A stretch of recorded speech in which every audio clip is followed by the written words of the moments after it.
Hoje estamos na vigília de São Lourenço, um dos grandes santos mártires da Igreja Romana. Era diácono, como diácono foi denunciado a entregar os bens da Igreja ao Estado, e ele então, depois de um tempo, chamou todos os pobres e distribuiu todos os bens, porque ele era tesoureiro, e distribuiu todos os bens aos pobres. E no dia que tinha que entregar os bens, ele chamou todos os pobres e apresentou ao juiz, e mostrou: eis aí os nossos bens. Foi condenado a morrer numa grelha, assado numa grelha, e assim entregou a sua vida. São Lourenço, o diácono. Por isso celebramos a vigília hoje. O evangelho que nós acabamos de ouvir, ele está em continuidade com a confissão de Pedro. Pedro havia falado para Jesus, feita aquela confissão que nós conhecemos: Tu és o Cristo, o Filho de Deus vivo. E Jesus então fala a Pedro, não foi a carne nem o sangue que te revelaram isto, mas o meu Pai que está nos céus. E Jesus então faz a promessa do primado: Tu és Pedro, e sobre essa pedra eu edificarei a minha igreja. E logo saindo dali, como ato contínuo, Jesus começa a falar da paixão. O Filho do Homem vai para Jerusalém, eis que vamos a Jerusalém, o Filho do Homem vai ser preso, vai ser entregue aos gentios, e depois vai ser morto, e ao terceiro dia vai ressuscitar. Essa ideia da morte do Messias, isso era incompreensível para os apóstolos. Não poderiam imaginar o Messias perdedor aos olhos humanos. O Messias que eles queriam era um Messias vitorioso, e que viesse dominar os seus inimigos e viesse instaurar um grande reino, como nos tempos de Davi e Salomão. E ali Jesus estava falando do Messias que sofre, do Messias que é humilhado, do Messias que vai à cruz, que é morto. Não podiam compreender isso, o Messias na sua paixão. Pedro então chama Jesus à parte, uma maneira até talvez de consolar, ou de dizer: não vai te acontecer isso, ou coisas do tipo. E Jesus então diz a ele: vai para trás, Satanás, porque os teus pensamentos não são de Deus, mas são dos homens. E em seguida, então, fala o evangelho que nós acabamos de ouvir, que mostra o plano divino, não só com relação a ele, mas também com relação a cada um de nós. Se alguém quiser vir após mim, negue-se a si mesmo, tome a sua cruz e siga-me. O plano divino para a nossa vida é o plano da cruz. E começa com a negação de nós mesmos. É o plano da abnegação de nós mesmos para depois nos dar a glória.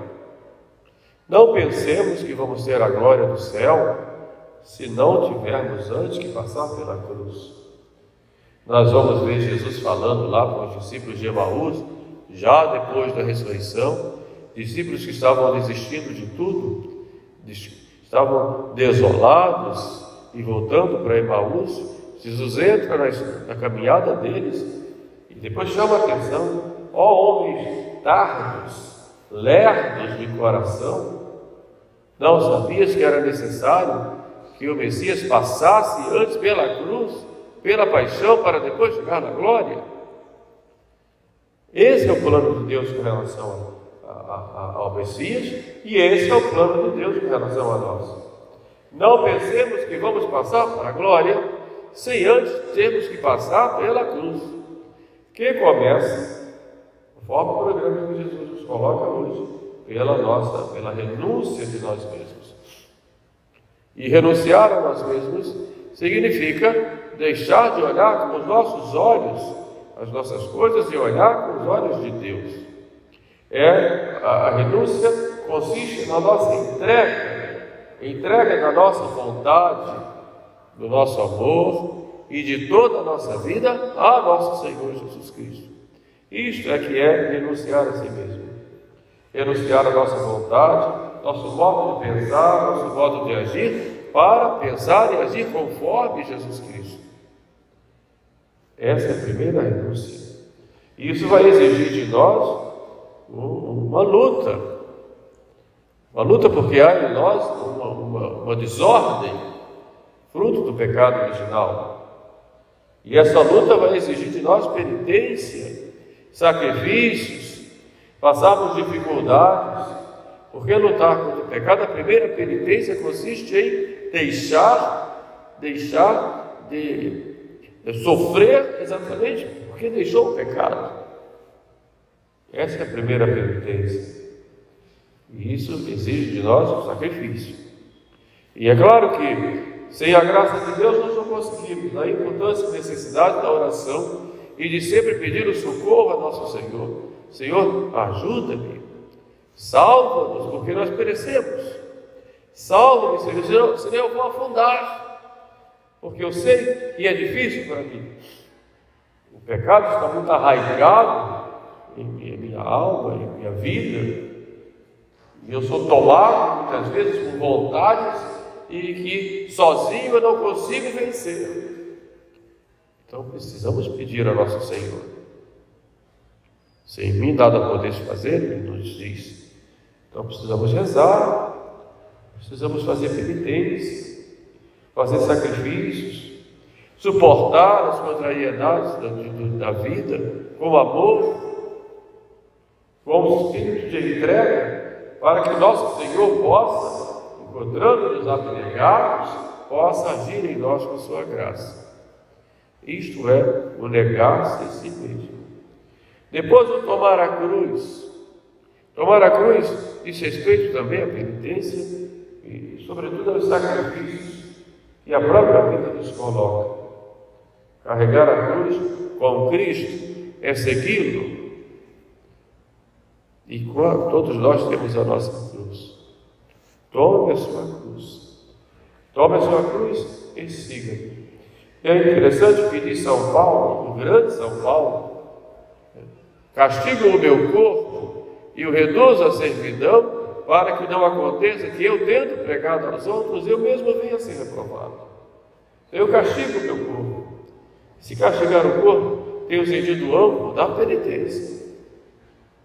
É deixar de comer uma coisa que gosta, é passando do momento da refeição, não ficar reclamando por algum motivo, ou o frio, ou o calor, ou uma humilhação sofrida, ou uma doença, ou um cansaço, ou ter que trabalhar mais por algum motivo, enfim. São as dificuldades que nós enfrentamos na vida e que nós não podemos ser crianças pirracentas e ficam batendo os pés ou pulando no chão porque as coisas não são do jeito delas.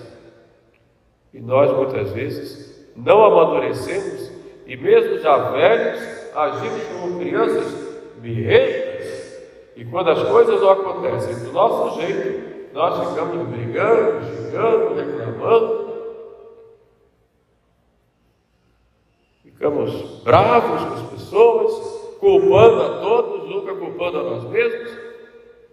Exatamente porque não temos o espírito de sacrifício.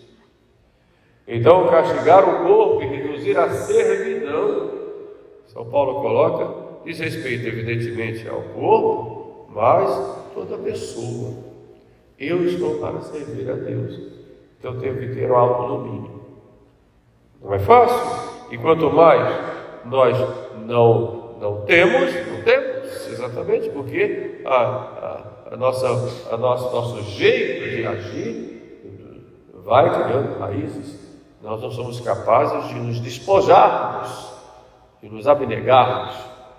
Se tivermos que colocar uma palavra que resume todo esse ensinamento de Jesus, hoje a palavra é abnegação. Tem que ser uma pessoa abnegada. E isso é muito raro hoje em dia. Muito raro na sociedade. Porque nós queremos tudo do nosso jeito. Não somos capazes de ter uma vida abnegada. E é claro, imagine, por isso vivemos tantas brigas entre as pessoas, tantas desavenças. Então, o programa de Jesus passa por aí. Esse é o plano divino para depois ter a glória. Então, negar-se a si mesmo, tomar a cruz e seguir a Jesus. E seguir a Jesus na imitação dele. Por isso, temos o compromisso de um conhecimento maior de nosso Senhor para poder segui-lo. E isso deve ser um compromisso de saber. É interessante que quando as pessoas nos convidam para um almoço, um jantar e tudo, as pessoas ficam curiosas, né? E ficam perguntando: o que será que o padre gosta, né? Chamaram: será que ele pode comer? Será que ele pode beber? Assim, isso é normal, bonito isso. Quando a gente fala que vai seguir Jesus, a gente devia fazer a mesma pergunta: o que será que ele gosta? O que será que ele quer? O que será que dá prazer a ele, né? Santa Teresinha dizia isso: eu quero fazer tudo que dá prazer a ele, a Jesus. Não é? Então isso deve fazer parte da nossa vida no dia a dia. Dar prazer a Jesus. Isso é segui-lo em todos os momentos, né? Para nós nos configurarmos a pessoa dele. E depois, no final do Evangelho, ele fecha, né, chamando a atenção para uma grande realidade. Porque de que adianta o homem, fazendo a sua vontade, ganhar o mundo inteiro? Ou seja, ter tudo a seus pés, fazer tudo o que quer. De que adianta isso se depois ele perder a sua alma? Se depois ele for para o inferno? De que adianta? Que dará o homem em troca de sua alma? O valor que tem uma alma tem um valor tão grande que o diabo tenta o tempo inteiro, porque ele quer aquela alma. Se não valesse tanto, o diabo deixa lá. Mas ele tem um trabalho especial para cada pessoa, ele quer cada um. E a alma vale tanto, e para salvar a alma, foi necessário que um Deus se fizesse homem, sofresse, morresse pregado numa cruz, derramasse o seu sangue até a última gota para salvar essa alma. E se apenas um homem tivesse pecado, um só, Deus teria feito homem e teria morrido para salvar aquele pecador. E nós, será que damos o valor à nossa alma? E é nesse sentido que Jesus diz que adianta o homem ganhar o mundo inteiro se vier a perder a sua alma. Então, posso conquistar muitas coisas na vida, ter muito dinheiro, ter casas, carros, ter sucesso, ter grandes cargos, posição econômica, posição política, ser muito aplaudido, ter muita fama, ter todos aos meus pés, fazer todas as minhas vontades. E se depois eu perder minha alma, de nada isso me adianta. E às vezes se perde a alma, às vezes até por um momento de prazer, que logo passou. Portanto, Jesus nos chama a atenção hoje, porque Lourenço escolheu a melhor parte, e para não perder a sua alma, ele preferiu morrer, e morrer de uma maneira muito humilhante e dolorosa. Foi colocado numa grelha e ele cantava. Ficou lá, amarrado lá, a brasa embaixo, e ele cantando. Isso admirava. Chegou uma hora que ele disse: pode virar, que esse lado já está assado, vira para o outro. Então era sua tranquilidade ao enfrentar a morte, porque ele sabia o valor da sua alma. Então, portanto, vamos olhar para nosso Senhor com muita fé, com muita confiança, mas também com muita responsabilidade. Responsabilidade não só com Deus, mas responsabilidade também conosco. Nós somos responsáveis pelos nossos atos e pelas nossas escolhas. Deus faz a parte dele. E façamos também a nossa. E pensamos então a São Lourenço, sobretudo a virtude da fortaleza.